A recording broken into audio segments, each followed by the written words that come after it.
wouldn't be the in-out crowd without a spectacular technological failure, but what could have been better coming up on the screen than my wee face there as a failure? Hello, everyone. Nice to see you all. I don't know why I'm saying that because I can't see you, but I'm sure that you're all here. Welcome to our prideful episode of the In-Out Crowd. Even though we are staying in, of course, as always, we are very much out. Now, I say I'm staying in, but I'm actually up in Dundee today rather than in the wonderful land of Fife. I am in our fabulous office that we feel like we haven't been in for ages, which is why I'm a little bit kind of, furry on the outside here. I don't have my fabulous green screen. Hence, again, why we might have a couple of little technological failures on my end. But as always, we're going to have a real good time because tonight we are talking specifically about all things Pride. We are, of course, coming to the final few days of Pride Month, and we're just going to have a little bit of a discussion all together about some of the highs of Pride, some of the things that were maybe a little bit lower than we'd like to see, and of course, having a good old chat with our LGBTQ and A. So to start us off, we are going to be having a wee look at the weather. Girl.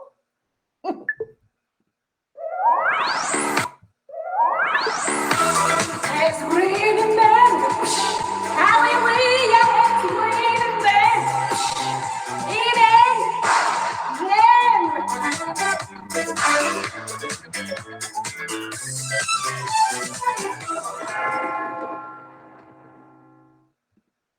I'm going to be honest, I don't know why that keeps happening, but the show must go on and it shall.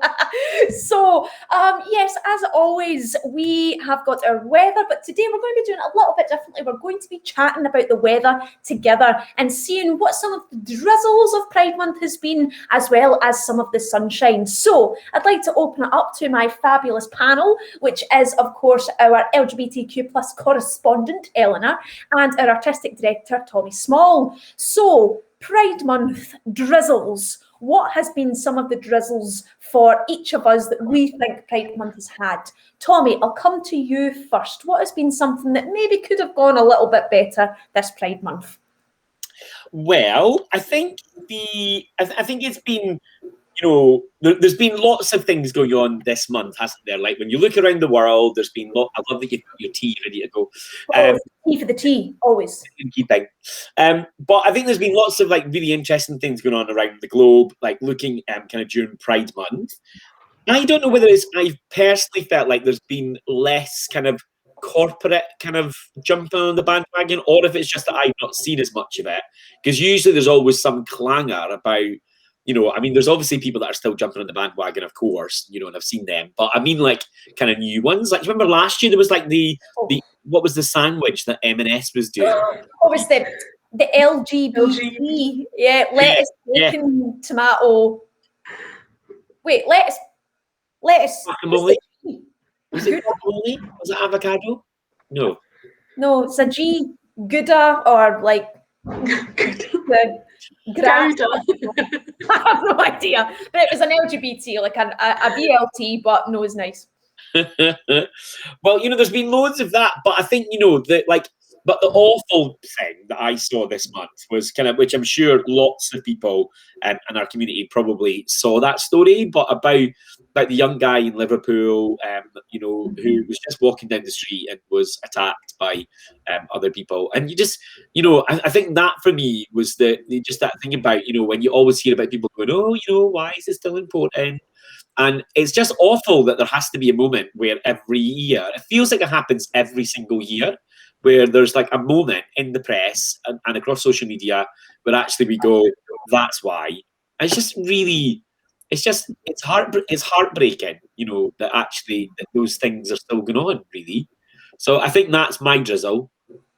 Oh, it's major. I would say, Tommy, that's a full-on hailstorm. Never mind drizzle. That's cats and dogs. Absolutely. Totally. Yeah.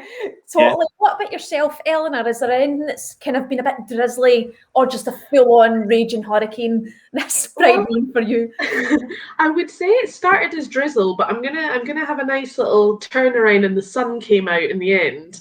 In that, as I'm sure many people have read about the UEFA banning the Munich Stadium So yeah, Am I stealing yours? you might be fun, but it's okay. So yeah, I'll look a bit like a football hooligan the night, and that is because we're having a wee chat about this. Yes, so maybe we can have a little bit of a duet conversation here, Eleanor. Yes, because I am a football fan, and UEFA had banned. So essentially, it was Hungary, wasn't it? It was Hungary has got some rather questionable, shall we say, laws relating to LGBTQ plus people. And with Germany playing Hungary last Tuesday, I think this was, they wanted to light up the Allianz Stadium. You'll see who's done more research. They wanted to light up the stadium in rainbow colours in direct opposition to Hungary's track record, shall we say, relating to LGBTQ plus people. And UEFA had said no, because they don't take political stance on such things. So Eleanor, maybe you can have a wee chat about what that political stance, as you said in the little hair bunnies. How did you feel about that? I think that's a weak stance. Yes. Simply put, I think it's a weak stance. Weak as this tea. Yeah, I think it's a weak stance, and I think it's avoiding. And I think, especially when it's rainbow colours, it's something that's beautiful, colourful. Yes, it has the political aspect to it, but it's a weak stance. However, this was when I was going to bring it back round and say that I just loved seeing all of the people in the crowds with their flags, and of course the protester who ran on as well, especially during the Hungary national anthem. Good on him. It wasn't streaking, which I would have liked that, just because I am, that's anytime I can see a streaker, that's always a good day.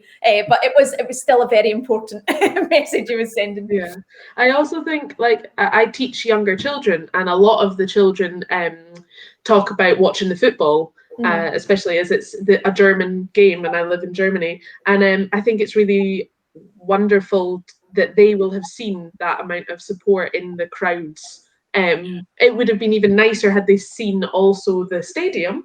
However, at least we got the people in the crowds, etc. And it's just, even if they don't notice it completely, like they go, there's an LGBT flag. It's around them, and that's what the Hungary law is doing, is it's taking away any talk of LGBTQ plus issues anywhere, kind of similar to Section 28 in a way, so people won't be around it.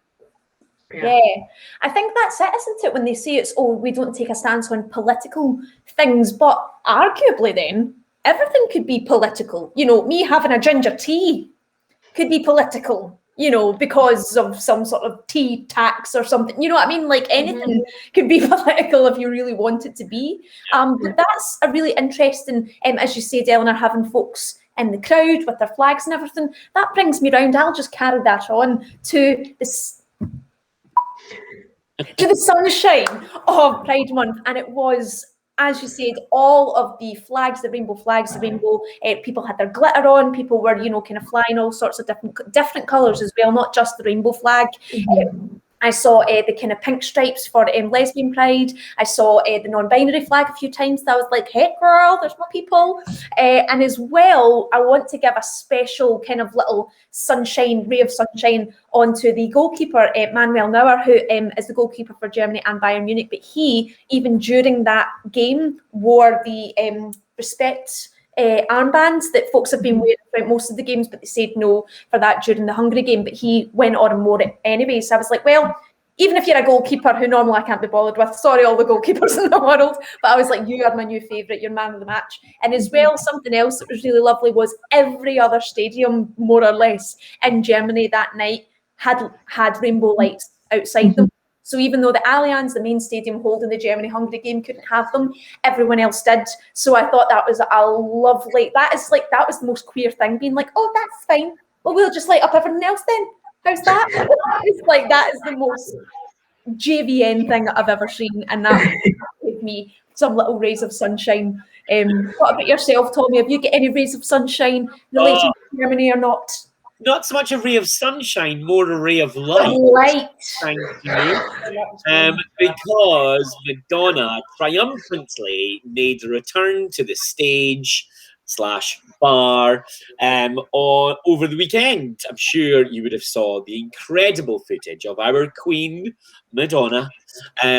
Yes, just presenting new song, performing a new song, off of her last album, alongside Hung Up, and oh my god, it was just brilliant. It was so good, and yeah, she was wearing like the most amazing outfit. Like, you know, she was just so Madonna all the way.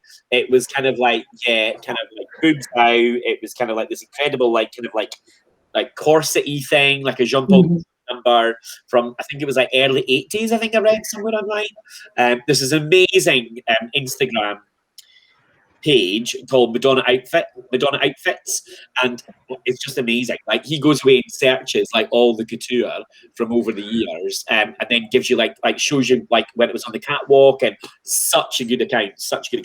Anyway, I'm diverting, but our queen was back on her throne and was just incredible at the weekend, and doing it for Pride. And I think the thing that was really great is that Madonna, you know, has been one of the icons. Like, love her or not, if you don't, then obviously you're just, you know, you're wrong.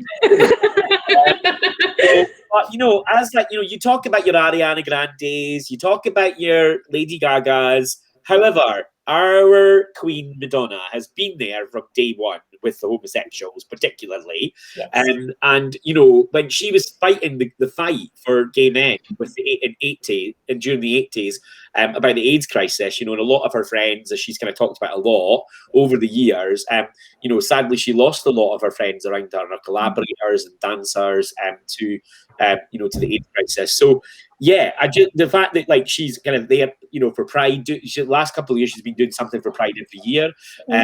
And then, turned up. She did that amazing thing, I think, 2 years ago on Pride Island in New York, with like a whole kind of half an hour performance or something. And then, did a little thing the other night and looked incredible. Like, there's an amazing bit of footage afterwards of her meeting some like New York drag queens, like young drag queens, and they're all just on the floor, like giving it all, like all the voguing, and it's just incredible. So, thank you, Madonna. Absolutely. And that's the thing as well, you know, without meaning, sometimes folks say, oh, before being LGBT plus was trendy. Now, I know that sends like shivers down my own spine. But in terms of, as we've kind of mentioned, you know, folks jumping on a bandwagon and stuff. But I mean, you know, Madonna, as you said, Tommy, I mean, she was there fighting the fight. You know, it wasn't just about inclusion and, you know, kind of helping to make people feel comfortable. She was there when it was like, you know, illegal, and people were, you know, again, without meaning to bring the evening to a screeching halt, but as you say, you know, when people were actually in some real trouble, Madonna was there with her cone bra and her fabulous wigs. So I think it's important. In 1993, Alex, she was on stage during the girly show, and I remember this being like a life-changing moment for me, actually, as a young teenager, like thinking that I was gay, and, you know, the message everywhere around me, like, was, you know, because of Section 28, everywhere around me was, if you're gay, you're going to die of AIDS. Like, that was the message that was being kind of drilled into me. And here is Madonna on this stage, and, you know, having a moment where she sang this song, or she wrote this song called In This Life, which was all about all of her friends dying of AIDS. And, you know, this is a really like poignant, beautiful moment kind of in the girly show, or kind of tour at the time, where she just kind of took a moment to talk about it, but also she was like shouting about it, you know, saying to everyone, using her platform for good, you know. So yeah, she was there kind of, you know, it's exactly that. It's not jumping on a trend. It's actually like, she was the trend. She's the trendsetter. Exactly. She has vogued her way through that trend. Completely. Well as if it's Madonna, or if it's a German goalkeeper, or if it's anything else, hopefully everyone watching has also had their own little rays of sunshine throughout this Pride. It could have even been this episode of The Out Crowd, who knows? But as well as all of these fantastic little pop culture references, we of course have got plenty of time to have a bit of a deep dive into some current affairs, or as we call them, our Raisin Liaisons.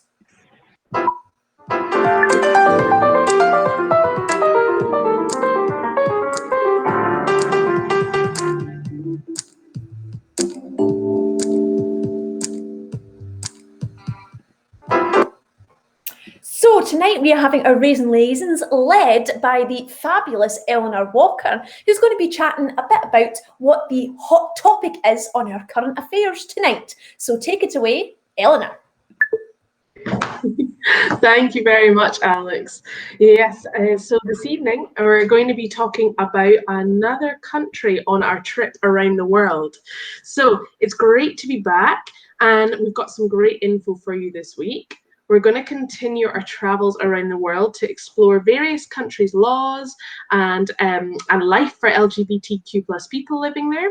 And if you didn't catch the last episodes where we covered the Netherlands, Germany, and Poland, make sure to check out our YouTube and Facebook.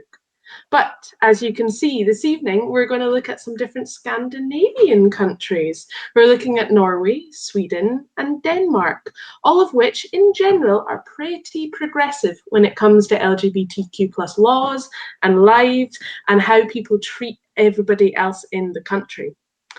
First of all, we're going to be starting with the beautiful country of Sweden. A little shout out to my friend Anna, who was one of our earlier guests on the In Out crowd talking about bisexuality. The land of IKEA and subsequent Swedish meatballs is well known for its great LGBTQ plus laws and general attitude towards the community. So much so that in 2021, researchers rated it as the second place in the world for safety for LGBTQ plus travellers who may visit. So you may peruse around the OG IKEA aisles in peace, as well as visit their gorgeous monuments, and just generally marvel that the whole country has so many stunning people. They've also been pretty ahead of the game, and they legalised sexual activity between people of the same gender in 1944. Their Pride festivals are always well attended with young and old alike too. They have other legal things to boast about, as they were the first country to allow a change of legal gender after reassignment surgery. Now, we're not saying that there isn't progression to be made. Even the country that ranked second still has some ways to go. Next, we're moving on to Norway, with its gorgeous flag of red, blue, and white. Norway is a country of so much breathtaking scenery and some of your more expensive bars. Save up before you go. It has hosted a very popular Euro Pride in its capital of Oslo, with many people from different European countries who came to celebrate their pride and continue the protest. Now, in that study in which Sweden ranked second, Norway did pretty well itself, coming in at 10th. This may be 3 places behind the UK, but it's definitely not a position to be sniffed at, unlike the infamous Norwegian dish of rackfish, the stinkiest fish in the world. Ugh. Now, onto more legal aspects. Where Norway stands out is with their more recent approach when it comes to refugees entering Norway. They agreed to prioritise LGBTQ plus refugees, meaning that people can seek asylum to escape potential homo, bi or transphobia in their home country. They also play host to the fabulous 3-day gay pride event called Skis. Please don't come for my Norwegian accent, where travellers come from all over and frolic in the snow. Lastly, we come on to Denmark. It's the smallest of the 3 Scandinavian countries we'll talk about tonight, but as you can see in the pictures here, they celebrate Pride colourfully and with so much joy, as it should be. Copenhagen Pride is always full of flowers and beauty. And for a country on the smaller side, it does pretty well for itself, coming in at 13th place for the safest country in the world for LGBTQ plus travellers. I, for one, would love to visit and would feel more than happy to do so in a place like this. Like fellow Scandinavian countries, it does pretty well in terms of making history. It was the first country to establish the National Association for Gays and Lesbians. And although now we're far more inclusive and we like to build places for the whole rainbow family, this was definitely a lovely start. It was also the first country, 2 firsts, to allow a legal change of gender without a medical expert statement.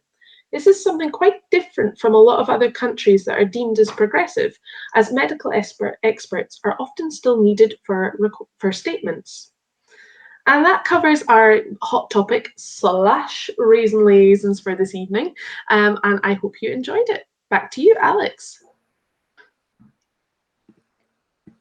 Oh, that was fabulous, Eleanor. I wonder though, see that 3-day skiing event, do you think they would allow like bin lids as sledges? That's what we used to do in Lanark. No? I mean, you're really fitting your outfit tonight. I don't mean to stereotype, but you're talking about bin lid sledging. Listen, I am of the people, for the people, and I really put the by and by the people. All right. I'm sure you'd be the sight to see at the 3-day event. I'm sure you would. I'd be a sight. With that, then, I think we should move on to the final little instalment of tonight's Pride edition, which is, of course, our LGBTQ&A, and probably the final technological failure of the night.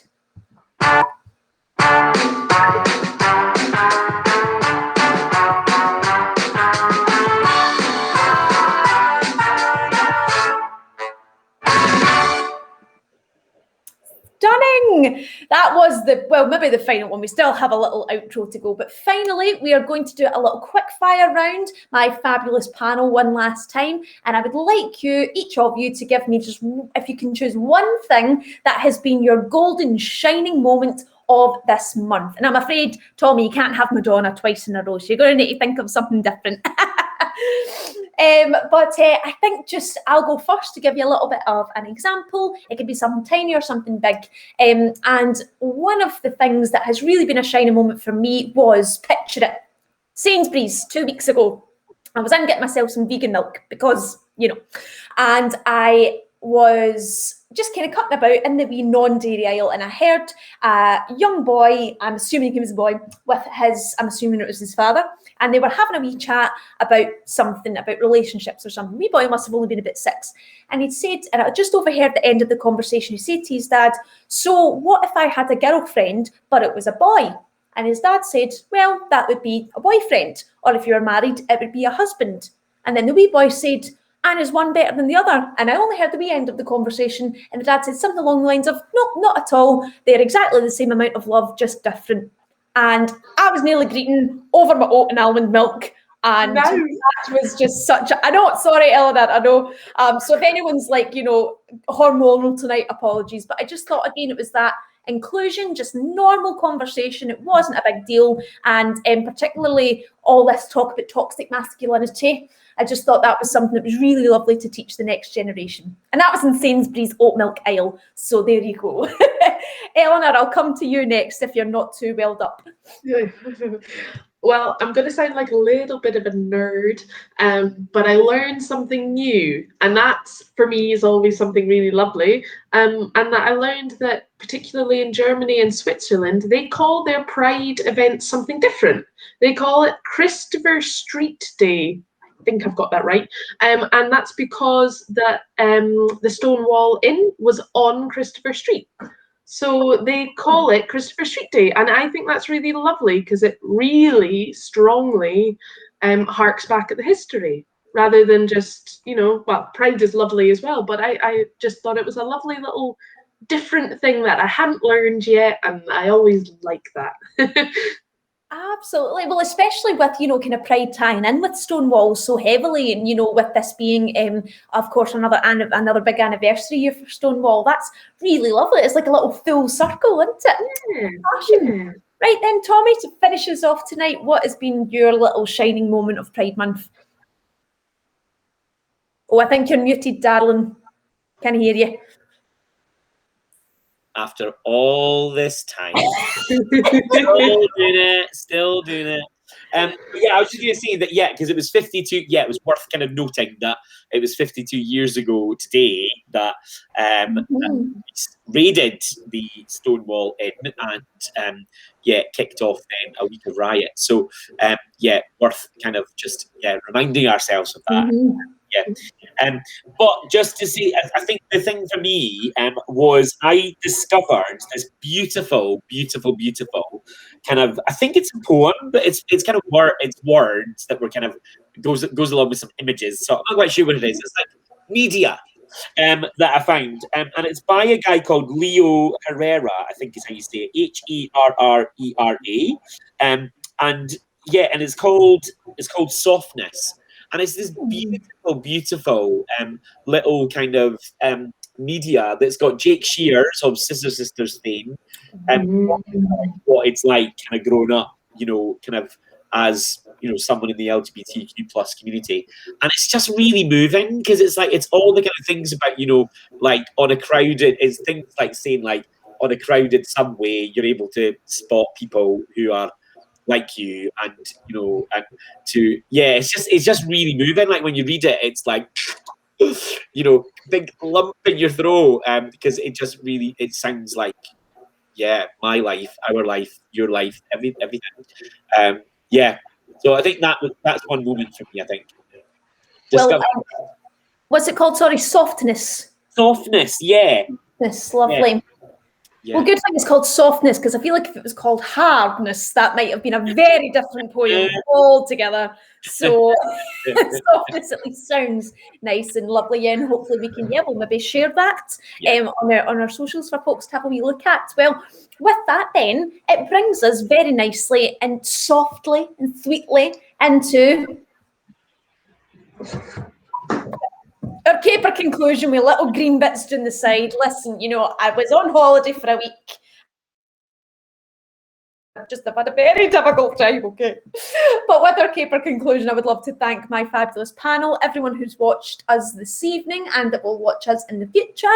And of course, massive big thanks as well to the Cora Foundation for allowing us to continue with the in-out crowd. And with all of that being said, this is the final technological failure this evening.